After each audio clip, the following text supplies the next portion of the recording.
So my arrangement style is specific to like hip hop, R&B, trap, things of that nature. You feel me? Lo-fi, shit like that. Now I've done more genres than that, and I do take my fundamental arrangement style and just apply it to that with a bit of finesse. And we'll definitely get into talking about what makes this arrangement method so malleable. But I think the key takeaway from all this, Yap, is this is a very basic method of arrangement that consistently gets me results. So to start, I'll break down all my patterns. For the drums, everything's already broken down for the melody, and we'll just drag all of these in here and we'll duplicate it over. And so we've got 24 bars here like this, and it usually duplicates over. My fundamental arrangement style usually comes into 6-8 bar sections like this. Very simply put, it's just intro with no drums, naturally the way it would go. There's ways to be intricate with it. We'll get to that. That's not what we're doing right now. Again, I'm just explaining the basic structure.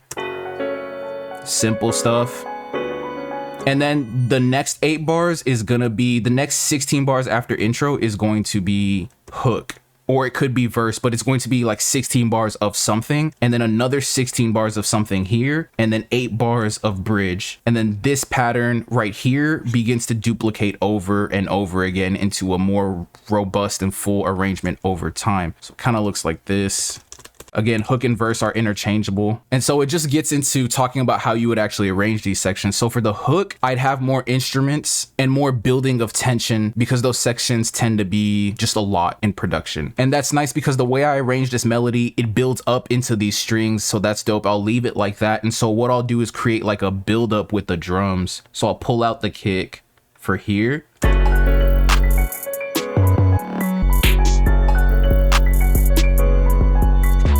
And since that 808 is going crazy, what I'm gonna do actually is not even have the 808 go for that first part.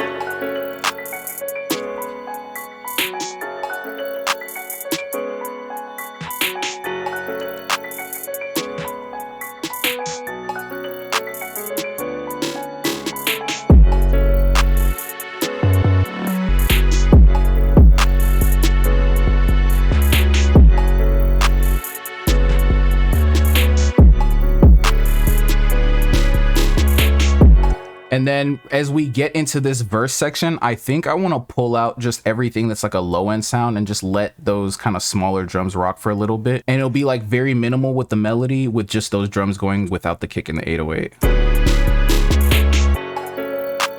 And then I think I'll also want to pull out the piano because I just want the beginning of that verse to be really minimal.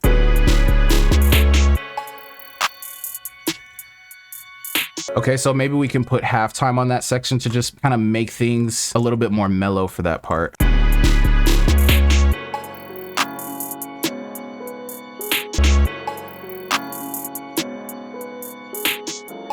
And then maybe we can make those keys go higher for that part.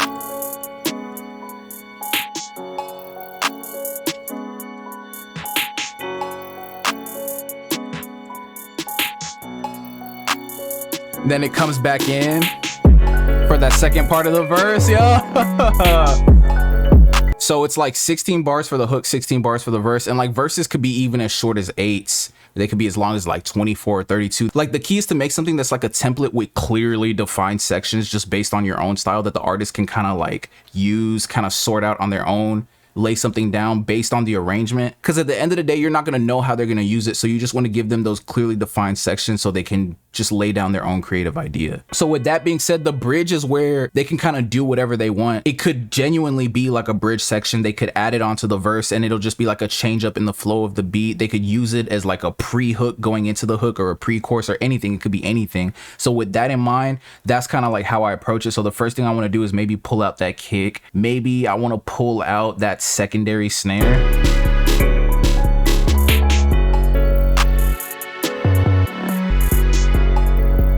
And I think I want to like change my 808 pattern too, bro. That will make it super hard. Make this unique. We'll do something interesting here.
Maybe pull out that accenting snare too.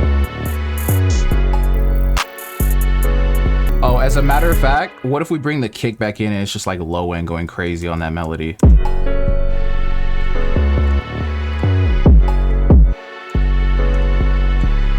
Right, and then kind of change up the kick pattern a little bit. That could go crazy. And that's just like, you get to be creative with this part, and that's why it's like, you don't want to just like take a whole arrangement method and copy that, because then there's nothing interesting about yours, which will make arrangements super boring, non-creative, and which will make your beats boring. Which, if you're okay with that, that's fine, and you can just go ahead and copy exactly what I say or what anyone says. But the fun and the creativity and the reward and the results are in taking that fundamental structure and then saucing it up using your own creativity and like your own creative experiences and stuff like that.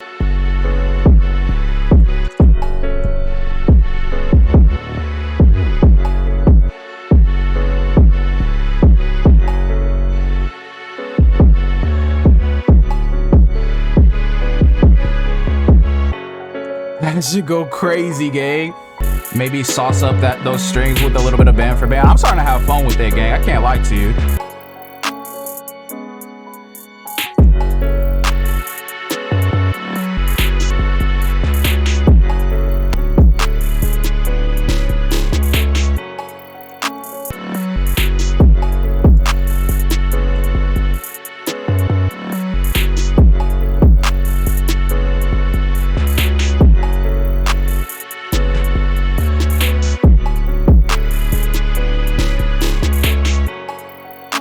You just take the section, make sure you cut like anything that you need to cut, right? And then you just duplicate it over, right? So you would do this, right? And then, so I can explain it to you. You would have your hook again right here, and it would be 16 bars. Then you would have verse again. Then you would have bridge again or whatever, right? And then they could use that as like anything. They could even use that as an outro if they wanted to, or you could, something I'd like to do is I'll just take the entire structure once I want the outro and once I'm done. So like, let's say it's 2 hooks, 2 verses and stuff like that. That second bridge finishes and I just want like a little bit of outro something. I'll literally just take the full arrangement, duplicate it over again, and just use that original intro as the outro like that. It's like that simple. I'll even label it so you can see it again, right? And that bridge could be something like pre-hook, right? This is verse 2, hook 2, right? And then that's how you take these simple sections and just arrange it into whatever you want. It's understanding how to build that foundational structure, and then from there it's like just taking Legos and playing with them. So now let's get into me showing you how to do more of that. So something I like to do in my arrangements to make them stand out is to distinguish some of those more flexible sections, right? So things like intros, bridges, outros, and stuff like that. And there's a lot of different things you can do. You can use effects, you can add stuff to the melody, anything, do stuff with the drum. So I'll just show you a couple of things I like to do. One thing I like to do is use like synth basses, and a lot of producers in general, musicians in general, bass guitar, synth bass, things like that are used to make beats more interesting. So the way I'm going to use that here is I'll just open up Repro 5 in this new pattern, which I will call bass, and we'll load up one of my favorite bass patches, which is called Bassland, and we'll literally just make a bass pattern, and we'll use that for the intro to make it more interesting.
So I'm gonna export that. We'll mute that.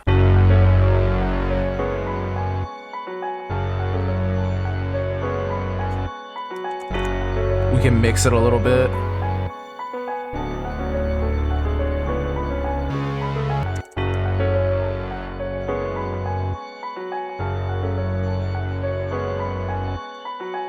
And then something else we could do to make this first part of the hook even more interesting, we could add that bass in there too to like have it keep going. And then honestly, since we have that patch still open, we could just sauce it up a little bit and then export that to make it just more unique and make the arrangement more unique and interesting.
That shit hard, gang. So then let's export that. So now I was talking about like intro, bridge, outro, stuff like that. But with this thought process now, of just wanting to add distinguishing characteristics to each section is getting me more creative thinking about the entire arrangement.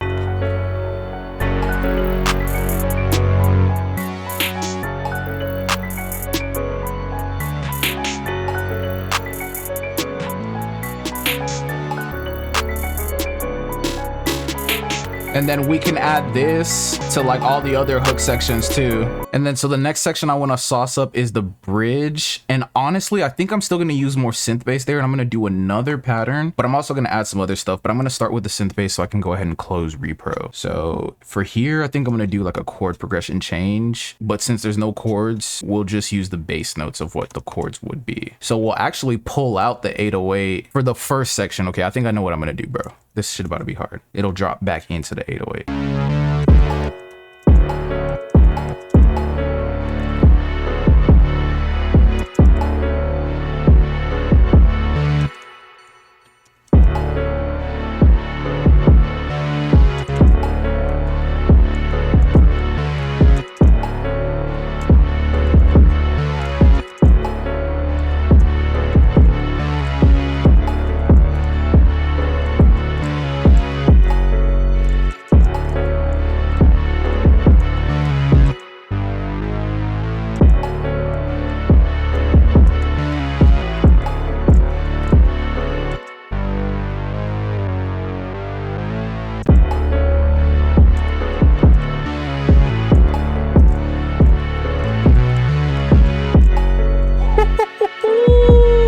Just some slight right there to like really get the listener talking about some, bro, what's really going on here, bro? Man, bro. Can't tell me this shit not gaming for real, bro. All right, so boom, and I think I'm done with bass. And then yeah, just leave that shit right there. All right, and then I'm gonna sauce up the 808 that leads into that section so that like the bass kind of like has something leading into it. So I only have to change a few notes here.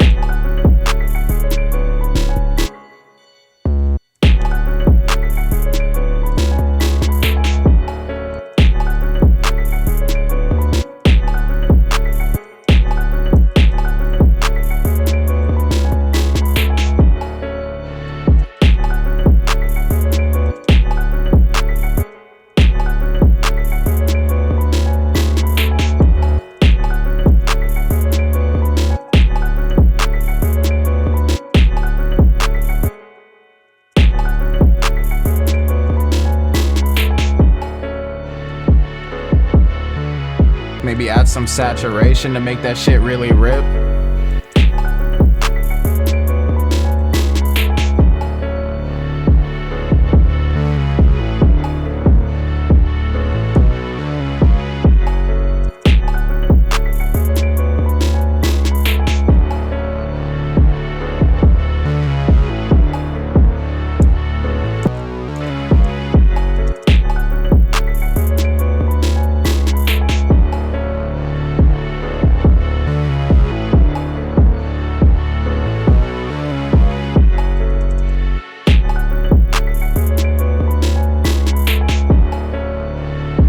Sidechain this hoe.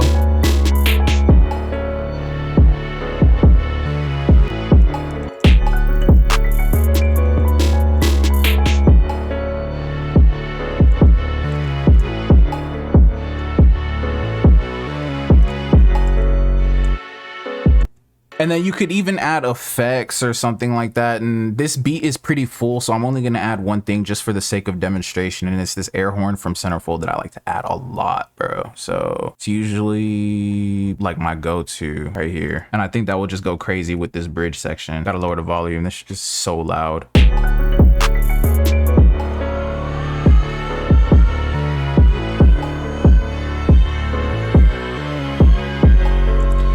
And then I wanted to have some of that same side chaining that the hi-hat has. So I'm actually just going to copy the entire hi-hat effects track onto there because I want that EQ too. And then I'll route the kick. I'll sidechain the kick to that.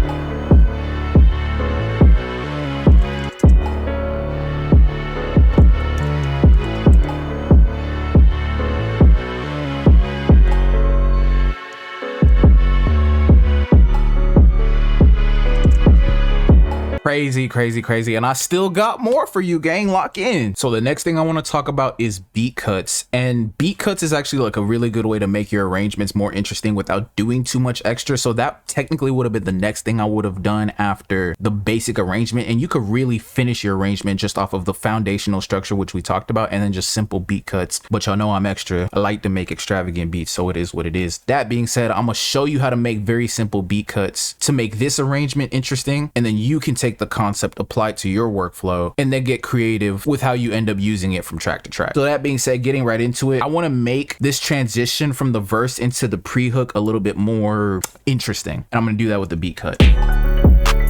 So I'm gonna literally just cut all of this like at the last bar, and then kind of pull stuff out until I catch the vibe I'm looking for. So I think I really just want that 808 to rock on its own, TBH. You could do a full beat cut, something like this, right? And that could be really hard type shit, but I think I want to let that 808 rock for that like last bar.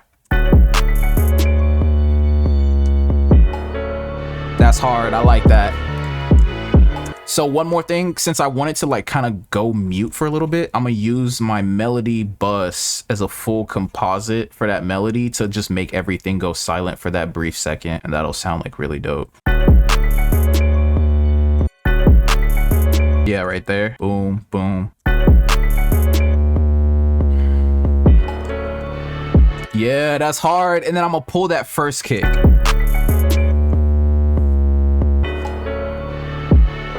That's hard. And I think I'm gonna pull the cowbell from this bridge. Yeah, or I'm gonna bring it in for the second 4 bars.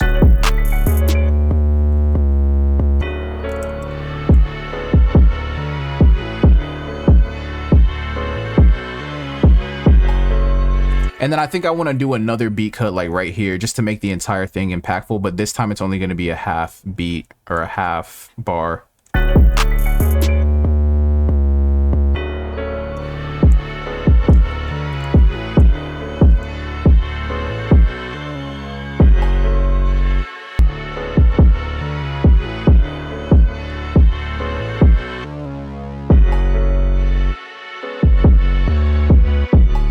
That's hard.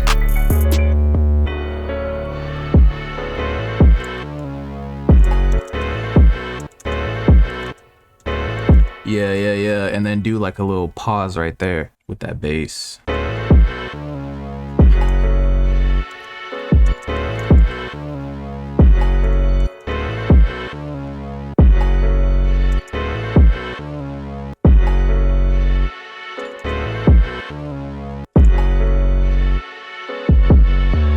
All right, let's find a couple more sections where we could do beat cuts.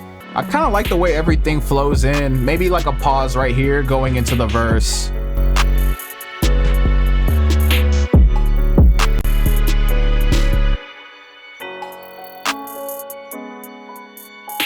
Hard. And then again, I think I want to do like just like an 808 pause right there. for just like that like last half bar right before we get back into that second hook from the bridge.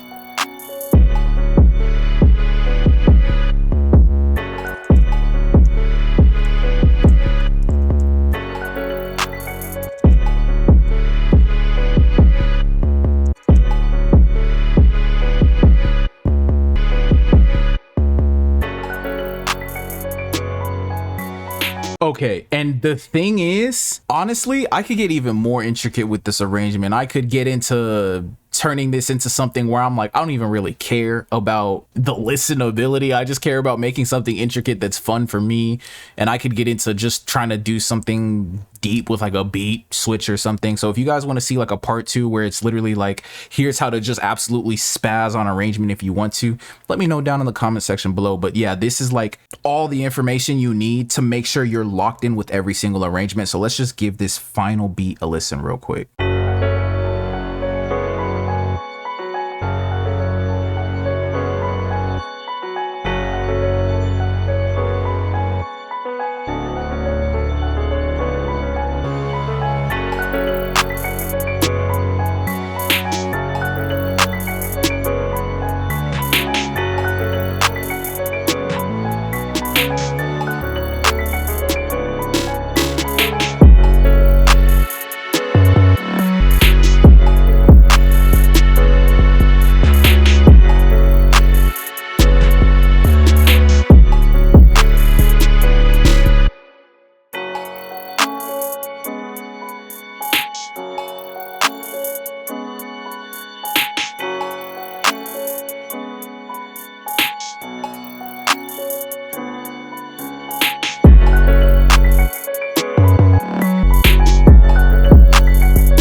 Hey, so I hope you got something valuable out of learning from the workflow, homie, and I will see you in the next video. Peace.